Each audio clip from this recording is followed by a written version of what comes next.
இந்த டப்பாவில் பார்த்துட்டிங்கன்னா தக்காளி, மிளகாய், கத்திரிச்செடி இந்த நாற்று நடவதற்காக வச்சுருக்குறோம்.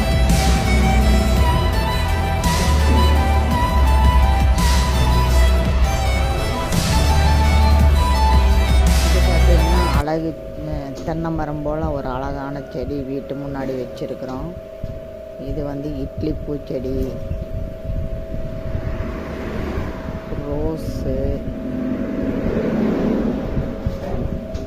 அப்புறம் பார்த்திங்கன்னா இந்த சைடு கருவேப்பிலை இருக்குது.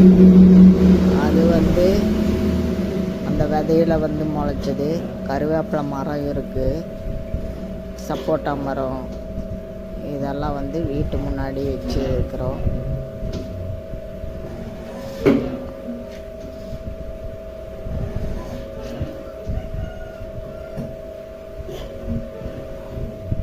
இப்போ வந்து கிணத்துலேருந்து தண்ணி எடுத்துட்டோம்.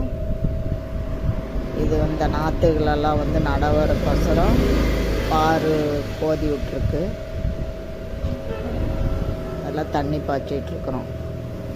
இந்த செடிகளெல்லாம் அந்த நெட்டு